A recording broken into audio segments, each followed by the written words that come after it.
Hello to everybody and welcome to the first video on this channel. Um, please do remember to subscribe and hopefully like this video. But anyway, let's get started into it. So the match reaction: Algeria today have played Burkina Faso in match day 2 of the African Cup of Nations 2023. Um, and it was a tight game. I think we played really well, but of course we were unable to come away with the victory. Finished 2-2. Baghdad Bounedjah banging 2 goals. I think that makes him the joint top scorer now in the tournament. What a tournament he is having! But scoring 2 goals, we were still unable to come away with the victory. Burkina Faso also scoring 2 goals. A goal right before half time with Kanate and a penalty to go 2-1 up in the second half through Bertrand Traore. Now there's loads of talking points um, in that game to go through. I think many people are talking about Belmadi and his job being in jeopardy. A lot of criticism coming towards him, and a lot of the decisions that he has been making, whether it be Mahrez and sticking with him. Many people do believe that he should be dropped, yet he continues to stick by him and trusts him. There's also the question of Asa Mandi as well. Is he past it? Many people calling for him to be dropped as well, yet Belmadi does insist with him. And as well as not starting Awar, or in the case of this game, he did not come on at all. It was Shaibi who came on. But I think there's loads of talking points, so we'll get into that. But the first talking point I want to get into is Nabil Bentaleb. Started the game today, which many people did not agree with the poor game he did have against Angola. He had a very poor game against Angola, as well as the mistake which led to the equalising goal, and it ended up 1-1 in that match. Um, I think he had moments in the first half, um, a couple of decent passes, but very basic. He'd get the ball under control. He rarely looks for. He rarely, picked his head up and tried to drive the ball forward. He was always receiving the ball, and he already knew what he was going to do. He gets the ball, plays it straight back to the defense, always backwards, sideways, backwards, sideways.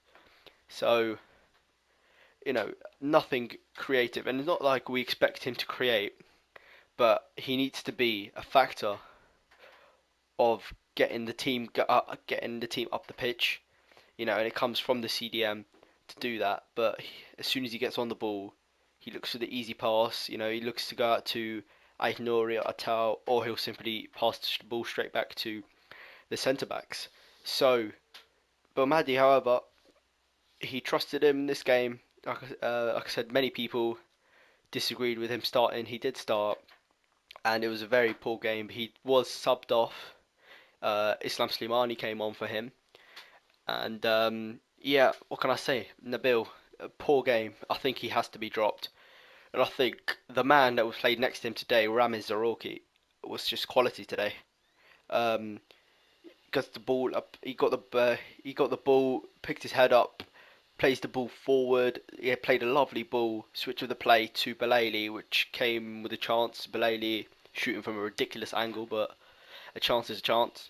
So that was a brilliant pass from Zarouki. I was very impressed with him today, and I think so will a lot of the Algerian fans. And I think he has to start the next game. Hopefully, if Benassa comes back, we don't know too much on the injury. Hopefully, we can get some more news in the coming days before the Mauritania game. But if Benassa is back for that game, I would definitely start Zarouki in Bentaleb's place, and I would play Benassa next to him. So Zarouki's really coming. He didn't start the first game. Many people would have started him instead of Bentaleb, but he's coming to this game, and it seemed like a last minute thing because of how late the Benassa injury was. So it was a last minute change, but he's come in under pressure, and he's delivered, and he's proved surely to Belmadi that he is to start that final game. But we just don't know with Belmadi. You know, Many people said that Bentaleb shouldn't be starting the next game. We thought he wouldn't. We thought that he would drop him, but he did start Bentaleb. Um, but he played Zarouki, and I think Zarouki proved himself, and I do believe that he should be starting that next game alongside a hopefully fit and raring to go Ismail Benassa. Next, it'll be a short point, but still needs to be addressed. Ryan Agnori, I think he was quality in against Angola, but today he dropped off a bit. Of course, it was very hot, 2 o'clock game, but that cannot be an excuse. It was also hot for Burkina Faso, but it was very hot.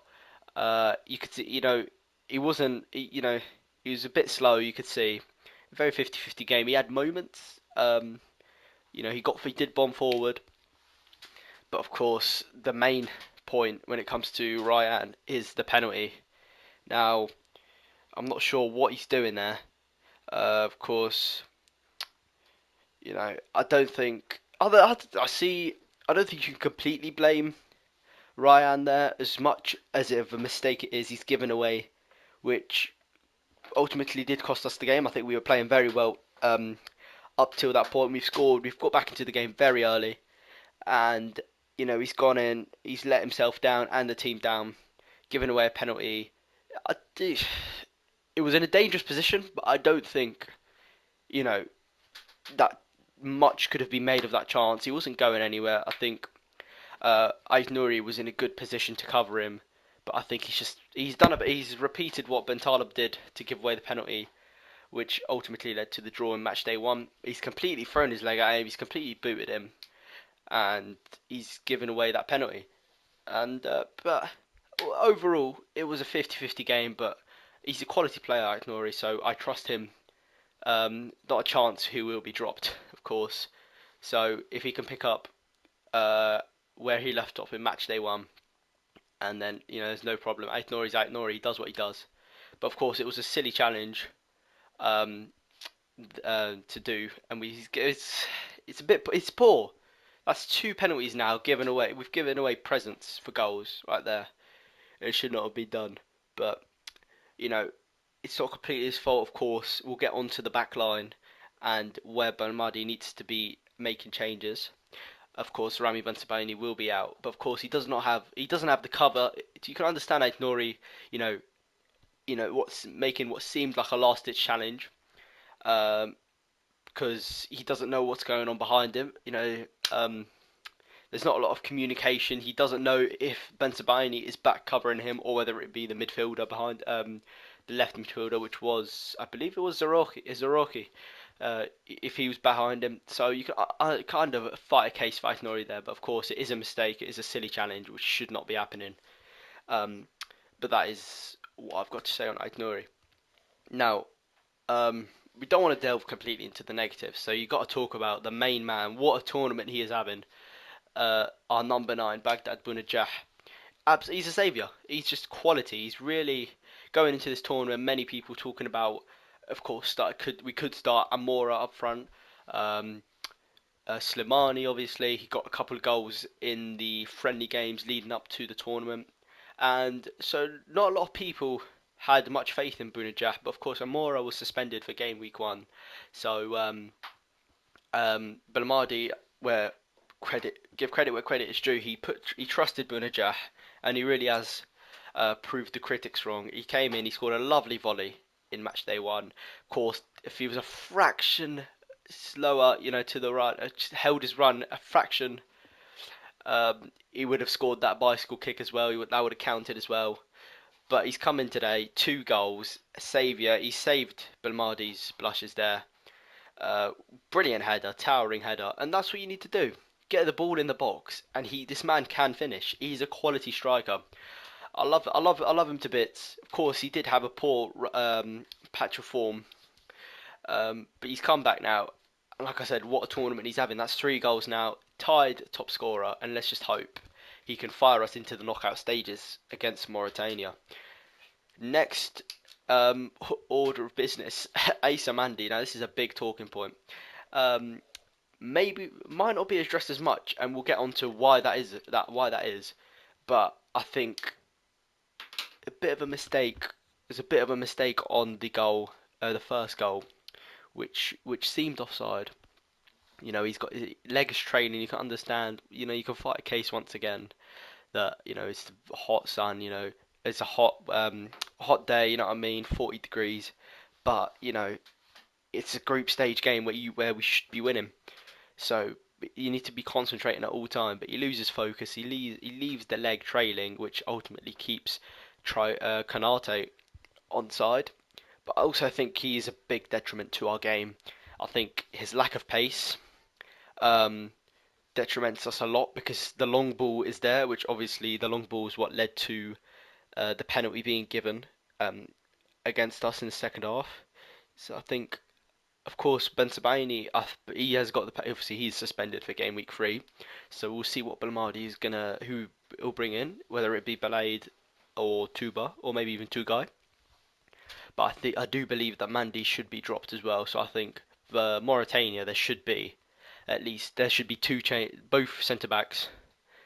Two centre backs should be coming in to replace Mandy and Bensebaini for that game. But I do think Mandy should be dropped completely. I think he should. I believe he's past it now. He's not got it. Of course, the lack of pace detriments us. He's always got that pass in him, which does not. He's got. He does have. He'll have a little bit. He'll have a moment in the game where whether it be a good switch of the play, whether it be a key, a darting ball through the midfield. But I think overall, if you weigh his game, you see that there's too many negatives rather than positives. And I do believe he's a big detriment. He's a big issue, and which holds us back and holds the team back, which is why he needs to be dropped. We cannot be clinging on to simply nostalgia. Of course, he was the starting centre back in the 2019 African Cup of Nations that we won. But I think all good things come to an end, and Belmadi needs to realise that because Mandi could be he is one of the swords that Belmadi will die on. So I think Belmadi, he needs to stop with his stubbornness and he needs to figure out what the best thing is for the team, and I do believe that is done by dropping Mandi. And then obviously the big talking point is Riyad Mahrez, the captain, our best player for the past few years. Whenever we've needed him, he's been there. But a lot of criticism towards Belmadi saying that he needs to be dropped. And I think game week 1, I was very reluctant. I was in the mindset of you do not drop your best player. But after seeing that game, where that was his chance to shut up the critics and say, I've still got it. But he did not deliver. Arguably worse game than the Angola game. Invisible. No, absolutely invisible. And it hurts me to talk like this about a player who's done so much for us over the years. One of my favourite players. But of course, all good things do come to an end, and we're in the same boat as Mandy with Mahrez, where we need to do what's best for the team, and he does just detriment our game massively because I think we also as much as invisible he is, he does not get to get the ball. We play down the left hand side a lot because we believe that there's more chance of something being created down the left hand side, whether it be with Balali. Obviously, definitely we saw that with Amora when he moved to the left wing in the second half. Um, but then when we see Unas coming on the right wing in the second half, we did start playing down that side a lot, and we did see sparks.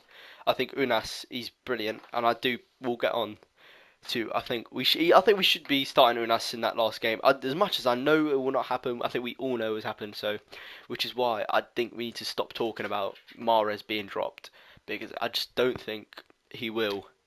He will do it. I think Belmadi's stubborn. I think Mahrez. He's done a lot for us, but I don't. Belmadi is not. You don't owe him anything. You're not indebted to him. I think you've got a whole nation on your shoulders, and you need to do what's best for the team and for the country to give us pleasure. And that has to be done by dropping Mahrez because we've got quality on the bench which we've seen impact us more. Obviously, it was Unas's cross from the corner which led to the second goal, the equaliser. So I do believe that Unas should be coming on now for Mahrez. And I think it is goodbye Riyad. I think he's lost it. I think he's lost the yard of pace. You know what I mean? The only thing he has got left is that beautiful first touch of his. But of course, what good is a first touch going to give us if there's no directness running at your defender with pace? And I think that's a huge part of what Mahrez's game used to be, but he just doesn't got it. He hasn't got it anymore. And I think that's that with Mahrez. I think I'm bored of talking about it. I think he just needs to be dropped. But yeah, and then another big talking point is Belmadi himself. Now, I completely agree. Questions do need to be asked of him, but I do still think I love this man to bits. He's given me joy, the best thing I've seen in my lifetime, and that is that 2019 Cup. But as much as questions need to be asked, not yet. We're midway through a tournament. We've seen Tanzania sack their manager after game week 1, or it might be 2. Sorry for not knowing the facts, but we've seen Tanzania sack their manager mid-tournament, and I am positive that will not bring bounce. I think that is only going to make it worse. Don't see Tanzania making it out of their group now. I think there's no good will come of sacking a manager mid-tournament. And for those pushing for Belmadi to go, I think you wait until after the tournament. You can criticise, the decisions he makes, the tactics. That you're free to criticise him, but questions whether over him is job. I think we wait until after the cup, because what good will it do? And it only puts pressure on him. I think, it may lead to him making. We cannot have him influenced by the media. This man, he won us the cup in 2019. He knows what he's doing, but we need to allow him, to do what he did. But of course, questions do need to be asked. We need to. He needs to be.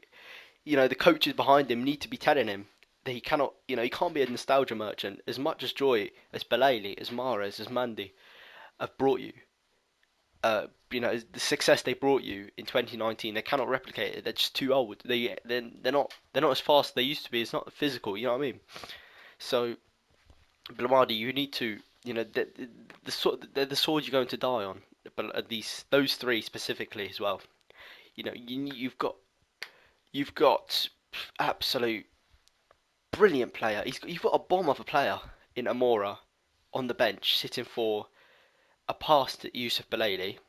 You've got Unas waiting, coming on and proving himself, yet he's still on the bench and raring to go over a Mahrez who is decrepit, he's slow, no influence on the game, invisible, and of course, very slow and detrimental Isamandi when there's Belaid, two guy ready to go, and I think would help us massively, especially with the upgrade on pace, because the high line, Belmadi, I think tactic wise, we understand, like, we can see what he wants to do. He wants to play a high line.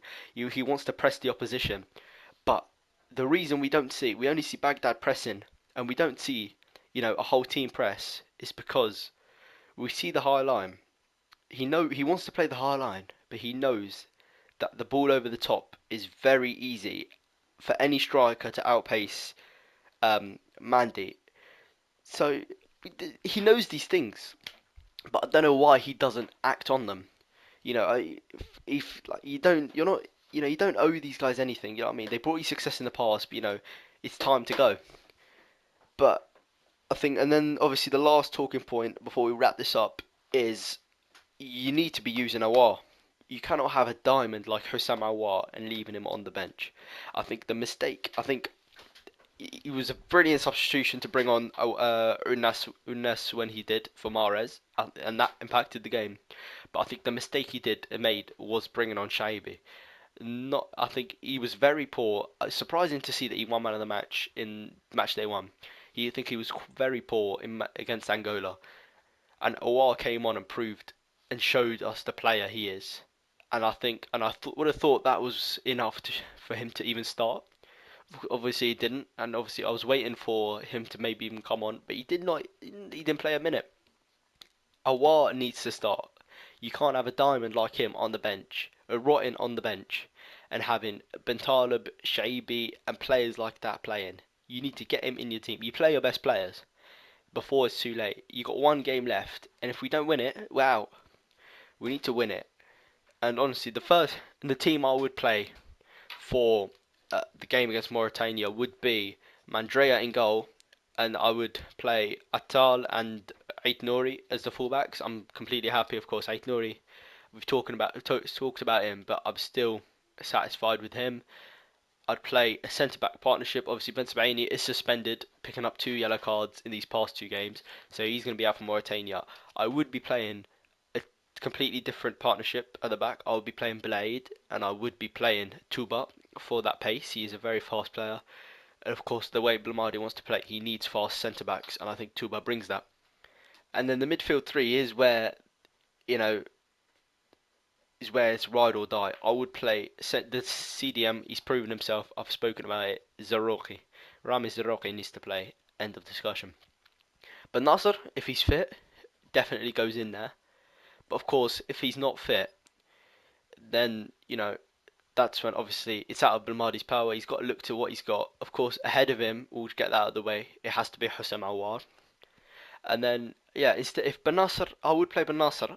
If he's not available, I would be playing Boudawi. I think he needs to be given his chance to shine because it's now or never. I think there's been plenty of occasions for him to try him out, and we've seen he's not used them, which um is strange to see. But of course, he's got a chance to do it now, and he needs to do it before it's too late. He needs to act. And then obviously the front three, he's on fire. You know what I mean?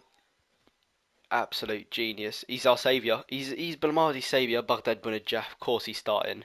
And then obviously the wingers, I think they pick themselves. Surely Amora starts. With the impact he brought in that second half. Not if he does not start, then I understand the critic. I mean, I already do understand them, but then that's when the criticism of Belmadi is completely justified. And on the right wing, of course, it will not happen. But I would play Adam Unnas. Of course, he came on, impacted the game. Obviously, his corner for the Bounedjah goal, and you could see him. The ball's being played to him, takes him down, and he runs at his defender. He uses the overlap of Attal well, but of course, I don't believe that's going to happen. I do believe Mahrez will start, and you never know. We said that this was supposed to be the game where he shuts up the critics and tells them, I've still got it. And obviously he didn't do that. He had a very poor game. You know, I'm all for second chances, but he's had about 100. Riyad Mahrez, but he will probably start. But then again, that's the story of Mahrez. You know what I mean? He can create something out of nothing, and if he can get that one moment, and give us something, then I'd be more than satisfied. But that is the starting 11 I would play. Let me know your thoughts down below in the comments below. Thank you for tuning in my first video. Many more to come. Hopefully, if we can progress through the tournament. Um, Let me know what your starting 11 would be. Your thoughts on Belmadi. Your thoughts on whether Mahrez should be given any more chances, and whether you would be starting Aouar. Let me know down below. Thank you guys for watching. See you in a bit.